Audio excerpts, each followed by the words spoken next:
আসসালামু আলাইকুম।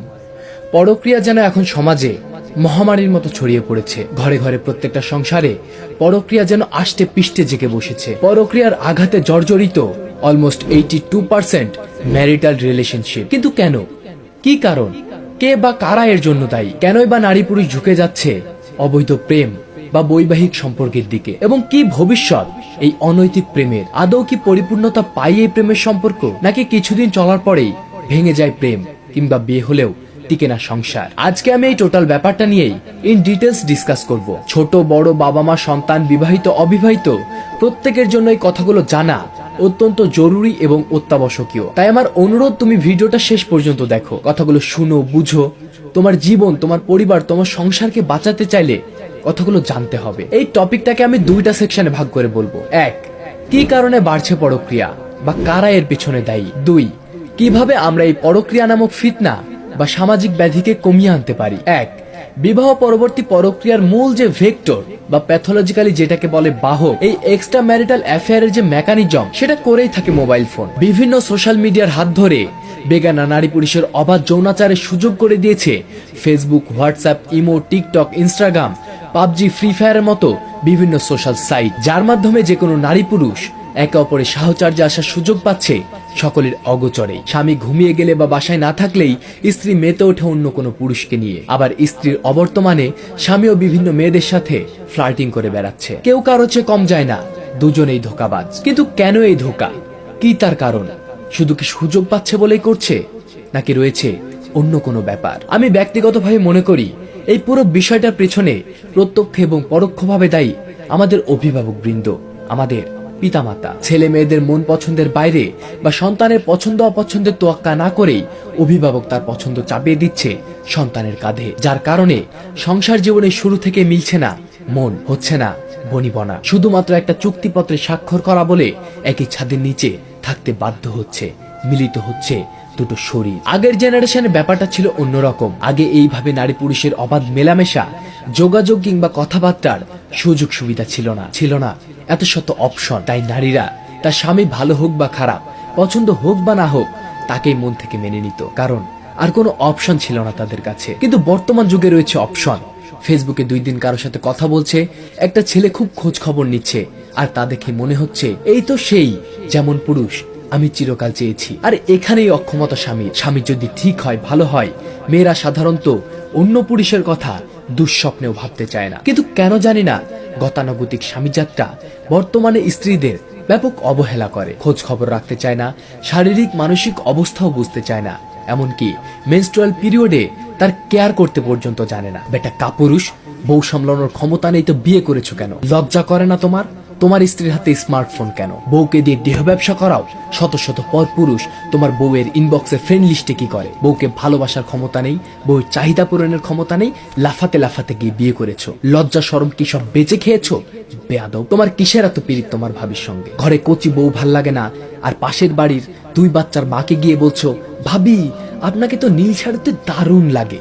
বেটা ছ্যাঁচড়া কোথাকার, শরম করা উচিত। নিজের বউকে বানিয়েছো পতিতা, নিজে হয়েছো পতিতার দালাল। এই সমাজের চোখে বিয়ে কেবলমাত্র বাধাহীনভাবে শারীরিক মেলামেশার একটা বৈধ সার্টিফিকেট। কিন্তু যেখানে phone sex, video sex, room date এই ওয়ার্ডগুলো ইজি হয়ে যায়, সেখানে বিয়ে ব্যাপারটা নেহাতে বিলাসিতা। বিয়ে করতে হবে তাই করে, কিন্তু খোঁজ নিয়ে দেখো বউয়ের স্বামী 1000টা, স্বামীরও বউ 1000টা। কি নাটক চলছে প্রতিটা সংসারে, ঠিক যেন স্টার জলসায়, স্টার প্লাস, জি বাংলা টিভি সিরিয়াল। প্রতিটা ছেলে মেয়ে স্কুল লাইফে প্রেমে পড়ে, সম্পর্কে জড়ায়, বাট এইটা কোনো ফেক লাভ থাকে না। জীবনের প্রথম প্রেমটা হয় ট্রু লাভ, যে প্রেমের ফিলিংসে কোনো খাদ থাকে না। প্রথম কাউকে ভালো লাগা বা কাউকে দেখার জন্য বুকের ভিতরে ছটফটানি অনুভব হওয়া, প্রথম কাউকে জাস্ট দেখতে পেলেও শান্তি অনুভব হওয়া, প্রথম কাউকে নিয়ে স্বপ্ন দেখা, প্রথম কাউকে ছাড়া বাঁচতে কষ্ট হওয়ার অনুভূতি। এই অনুভূতিগুলো যার প্রতি আসে, সেই মানুষটা ভুল হোক বা সঠিক, তার প্রতি ভালোবাসাটা কখনো মিথ্যে হতেই পারে না। এই সেই ব্যক্তি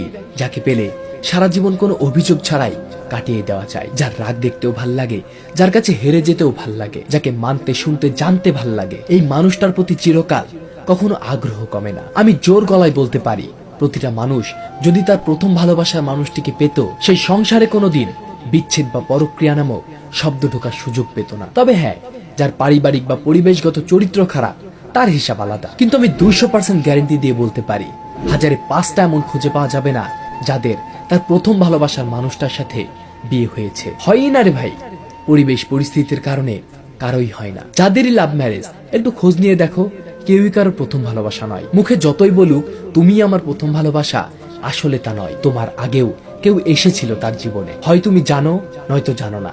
তুমি নিজে তোমার বুকে হাত দিয়ে বলো তো, এখন যেই মানুষটা তোমার কাছে আছে, তোমার সাথে আছে, সে কি তোমার প্রথম ভালো লাগা? একদম মিথ্যা বলবা না। আমাদের ফ্যামিলি কখনোই আমাদের প্রথম ভালোবাসার মানুষটাকে মেনে নেয় না। আমরা তাকে হারানোর শোকে পাথর হয়ে যাই, বেঁচে থেকেও জিন্দা লাশ হয়ে যায়, নষ্ট হয়ে যায় আমাদের সমস্ত অনুভূতি। দ্বিতীয় কাউকে ভালোবাসার ইচ্ছেটাই মরে যায়। তাহলে এর পেছনে দায়ী কে? ইন্ডিভিজুয়ালি আমাদের বাবা মা। যদি ছেলে মেয়েদের পছন্দকে অবজ্ঞা না করে একটু যাচাই বাছাই করে দুটো হাত এক করে দিত, তবে হয়তো আজকে সমাজের এই করুণ পরিণতি হতো না। এখন আল্ট্রা লিজেন্ড অনেকেই বলবে, যে বয়সে তারা প্রেম করে ওটা কি তাদের বিয়ের বয়স? তারা বিয়ের বা সংসার এটুকু কি বোঝার মতো ক্ষমতা হয়েছে তাদের ভিতরে? না ভাই, ওটা ওদের প্রেম করার বয়স, জিনা করার বয়স, হোটেলে রাত কাটানোর বয়স, পার্কে চিপায় যাওয়ার বয়স। আচ্ছা, আপনারা বিয়েটা কেন দেন আমাকে একটু বলতে পারে? সবই তো বিয়ে ছাড়াই চলছে। শুধু বিয়ের কথা উঠলেই যত দোষ, যত অজুহাত, যত সমস্যা, যত এক্সকিউজ। ও এখন তো আবার live together without marriage system চালু হয়েছে। দেখবেন একসময় সমাজ থেকে উঠেই যাবে বিয়ে শব্দটা। বিয়ে করাটাকে অন্যায় অপরাধ বলে সাব্যস্ত করা হবে। উফ, কি যে আজারে বকবক করতেছি, মানে বলতে লাগলে কই থেকে যে কই চলে যায় ঠিক থাকে না। যা হোক, এখন বলি আমরা কিভাবে এটাকে কমিয়ে আনতে পারি। এই সমস্যা থেকে আমাদের সংসার বাঁচানোর কি কি উপায় রয়েছে, কি কি পদক্ষেপ নিতে পারি আমরা। ফেসবুক বা মেটাভার্সের জনক মার্ক জাকারবার্গ বলেছিল, যদি আপনি সংসারে শান্তি চান তাহলে দুজনের যত যাবতীয় পাসওয়ার্ড রয়েছে একে অপরকে দিয়ে রাখবেন। তাহলে মনে কোনো কুপ্রবৃত্তি জেগে উঠলে একটা বাধা বা ভয় কাজ করবে, আর একে অপরের প্রতি সন্দেহ জিনিসটা আসবে না। এখন অনেকে বলবা যে ভাইয়া আপনি তো বলছেন যে হ্যাঁ, যে চিট করার সে ওই পাসওয়ার্ড নিয়ে রাখলেও অন্য কোনো সোশ্যাল মিডিয়ার হেল্পে চিট করবে। তো সেক্ষেত্রে এক মোবাইল থেকে আরেক মোবাইলে অ্যাক্সেস নেওয়া বা কন্ট্রোল করার বিভিন্ন অ্যাপ্লিকেশনস রয়েছে, সেটা ইউজ করতে পারো।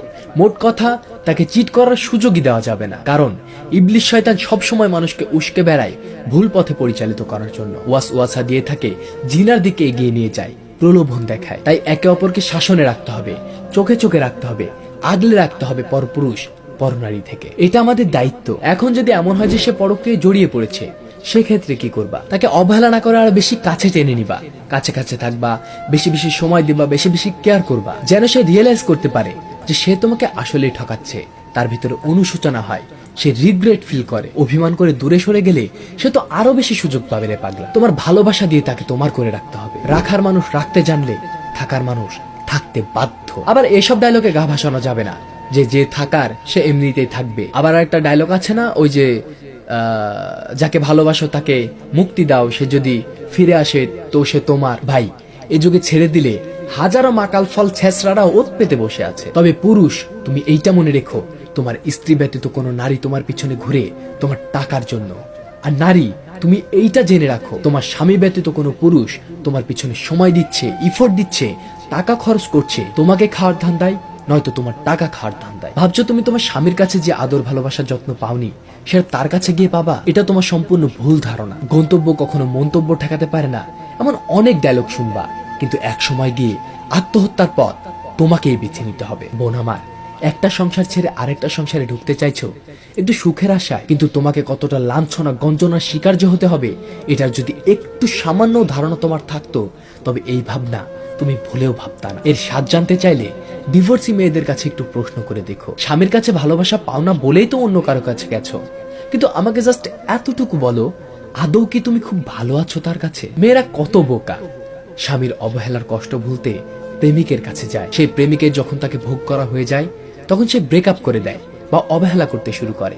তখন সে সেটা সইতেও পারে না, কাউকে বলতেও পারে না, প্রেমিকের কাছে যেতে পারে না, স্বামীর কাছে থাকতেও ভালো লাগে না। একজনকে ভোলার জন্য আরেকজনের কাছে যায়, তারপর দুজনকেই ভুলতে পারে না। যদিও বা কাউকে বলতে যায়, সে আবার তাকে ইউজ করার ধান্দা খোঁজে। হাই রে কারবার! আমরা সংসারের শান্তি ততক্ষণ পর্যন্ত আনতে পারবো না যতক্ষণ পর্যন্ত না আমরা আদর্শ স্বামী স্ত্রী হয়ে উঠব। তুমি পরিপূর্ণ আদর্শ স্বামী বা স্ত্রী হয়ে উঠো, তারপরেও যদি তোমার জীবন সঙ্গী ঠিক না হয়ে ওঠে, তারপরে তুমি এসে আমাকে বলো, তখন আদর্শ স্বামী স্ত্রী কিভাবে হব? বিশ্বনবী হযরত মুহাম্মদ রাসূল সাল্লাল্লাহু আলাইহি ওয়াসাল্লাম বলেন, আদর্শ স্বামী হতে 5টা গুণ লাগে। 1, তুমি যে মানের খাবার খাও তোমার স্ত্রীকেও সেই মানেরই খাবার